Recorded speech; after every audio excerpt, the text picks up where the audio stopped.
Neutral, neutral, neutral to sell your home, but color to live in it. It's absolutely true. Look, I can tell you without a doubt, neutral colors help blend the value of the house versus five different colors. It gets mixy, it gets confusing, and it kind of confuses the buyer, especially on photos. But it's true. It's actually it's a thing that's been around for quite a while. We always tell you to do that. And then a lot of people say, "Meh, what do you know?" Now, look, there's a story that I had a couple years back. I sold a house on Royal Oaks Court, and the lady had her son's room. They played hockey. The whole room looked like Sharks colors, San Jose Sharks. I thought it was pretty cool. I'm like, I think we should go neutral. And she started crying. She goes, "This is my baby's room," and she was tearing up, and my heart fell. But it's true. Go neutral. However, that Sharks room was the hit of the open house. Everybody commented on how they loved that one room, the Sharks room. It was pretty fun. But if you have, dated colors or wallpaper or what have you, get rid of it. Spend the money. I mean, you're trying to show up a house and trying to make it turnkey, show that it's ready to move in, or just don't overprice it. It's a fact of life.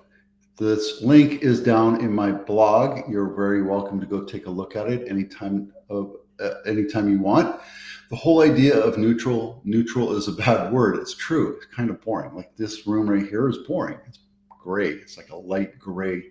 It's boring. It used to be beige, and that kind of got old. So I changed it up, painted the whole house, something that was needed. And there you go. No one wants to be attacked by neutral, but safer choice is bland over bold. True. For a lot of reasons.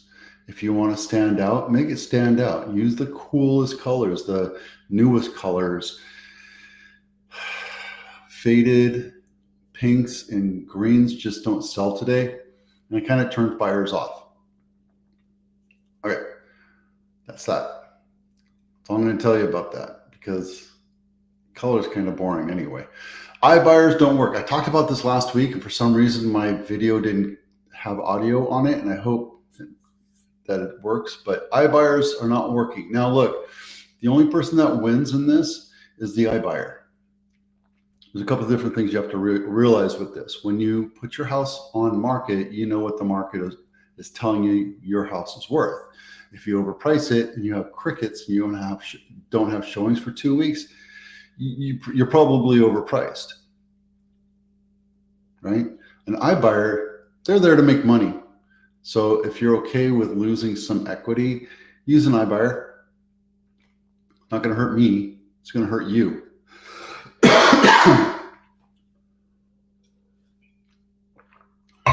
This article talks about how Zillow and Redfin tried to do it, and they lost their shirt.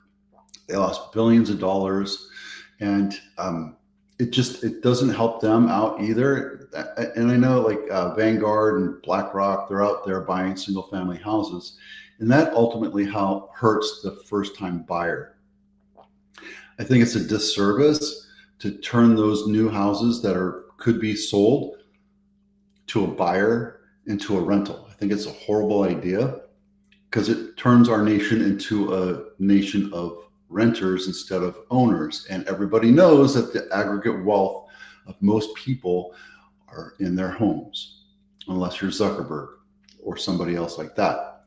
So it might be easy, it might be seamless, but be careful, because they do pop up with convenience fees or other fees. And sometimes it's more expensive than selling with a realtor. And you don't know how much your actual value is going to be. So again, this link is down there below in my blog and in the description. So jump in there. I know I keep harping about this, but this is great news. Letting everybody know, please let everybody know that effective July 1st, 2025, which is tomorrow, real property transfer tax will be imposed on property transfers over 2.3, not 2. And this is great because homes that sell at 2 million or 2.1 will not get inundated with that 4x transfer tax. It's horrible. I hate it. It's not the best. It's not the best at all. And, I get it. We voted for it. We put this into our thing for transfer tax instead of a conveyance tax. And it's supposed to help homeless and housing affordability. You can make your own judgments on if it's working for you or not. But San Jose is the only city here that does that. Most of the other cities in Santa Clara County do not have a transfer tax. So this is just, to me, it's a money grab and it's more control of your wealth. That's just the way I look at it. Cupertino House of the Week.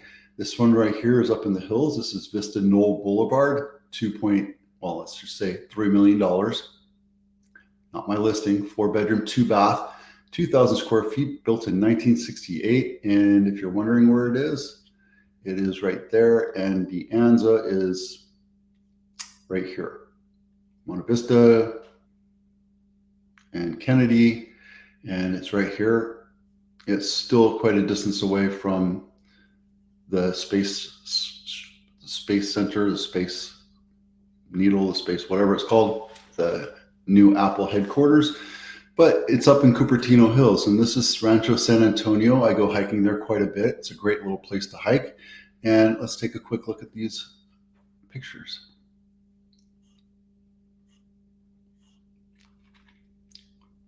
So, quick things to note. They painted the cabinets. They painted the walls. They left the floors, which is nice because it's older floors. It looks like it's dual pane windows. Original kitchen, which is why this isn't $4 million. It looks like these stylings here have lights in them. Should turn them on. Yeah, that's a confusing picture. Let's see if they did the right thing and nope. Real estate agents, you're selling a $3 million house, get a floor plan. That's all I'm going to say. Just get a floor plan. It makes it easier for the buyer to look at it. You're getting paid a lot of money to do this. Just do it. Willow Glen House of the Week. Iris Court, not my listing, $2 million. List price decrease. Let's take a look into that. 3-bedroom, 2.5 bath, 1,800 square feet, built in 1940. And I picked it because it's walking distance to Lincoln Ave. It's been on market 45 days and crickets. Original price was $2.1 million. It's down to $1.9. The market is telling you that the house is overpriced for the value. Let's take a quick look into it.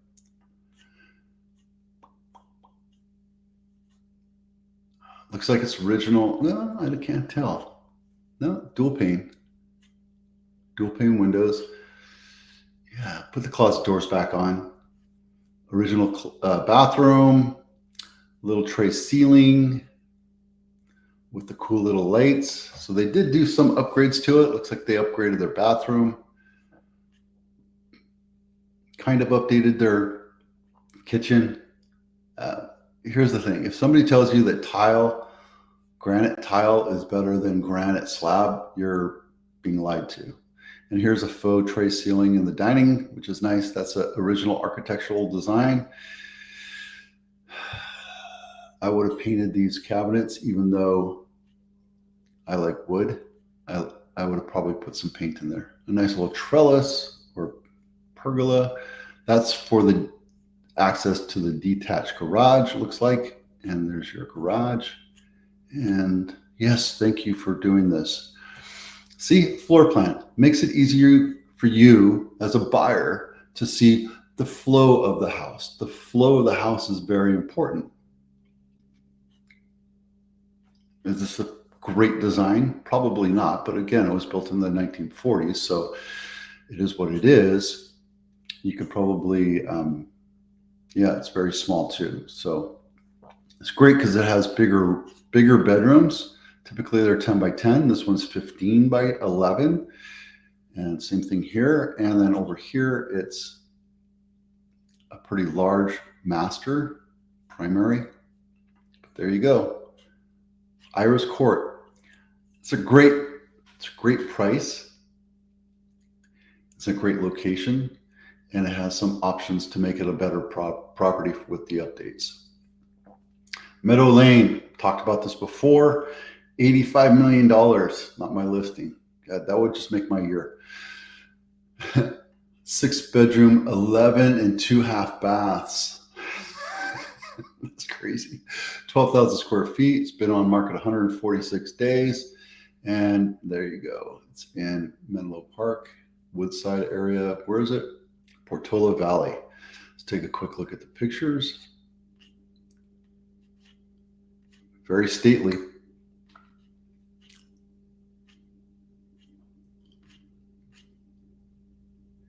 Nice.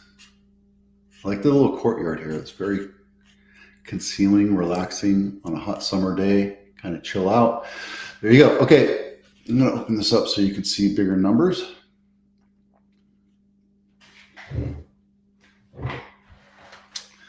All right, nothing huge is changing other than the fact that we're getting close to $10 billion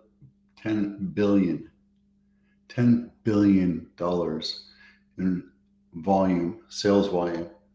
Average price of a house in Santa Clara County is $2.5 million. San Mateo is 2.7. It's going up and up and up. Houses are increasing here in Santa Clara County and San Mateo County.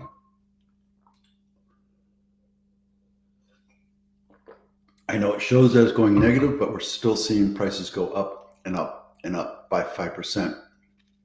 San Francisco is super hot. We're seeing prices go over 13-14% on average. That means people are listing it low and selling it for what it's worth. Contra Costa, Alameda is holding their own. Look, 3,900 new homes in contract. 142 sold just this week versus the 176 that we're doing. Alameda is coming into a massive resurgence. They're just kicking serious butt right now, and it's because the value is there. 1.4 versus 2.6, 2.4, and you drive a little bit, I totally understand. Right? If you commute into the Silicon Valley, Alameda is a great option for you if you're having affordability issues. The best buy, again, is Napa. You can buy a house 95 cents on the dollar. The median sales price is $949, and the average sales price is $1.377. Problem with Napa, there's no major industry or technology up there. So it's more like a second home, or if you're in the wine industry. I'm sure that there's other things out there, but that's basically why people don't buy in Napa. And Sonoma, my buddy, I'm talking to him right now. Yeah, $1 million for an average is the average sales price. $850 is the median. So you can get a pretty good deal up in Sonoma right now. And it's a very slow mode. And just so you know, here's the numbers for Blossom Valley. We've had 253 sales this week. 13 closed last week. Sales volume is 400 million, which is nowhere near the 9 billion, but that's Santa Clara County versus one little area of San Jose. San Jose obviously takes up the bulk of it because of the vastness of San Jose. Median sales price is 1.5, and the average sales price is 1.576. We had 10 new listings this week and 15 days on market, and I didn't get that. Bummer. And we had 10 new houses go into contract this week, including one of my listings. I have sold 2 listings over this weekend, and I'm closing on a purchase contract this week as well. So it's been a fairly busy couple of weeks. I have I have one more listing to sell that's active, and I have 3 more coming up that I know of. And yeah, that's right now. So I have one more in Blossom Valley coming up. I have one in Santa Teresa and actually two in Santa Teresa. So if you're interested in Santa Teresa, let me know. All right, 15 minutes, almost on the dot. That's it for now. Thanks for watching. Happy Monday. I'm Vito with Avatano. Thanks for watching.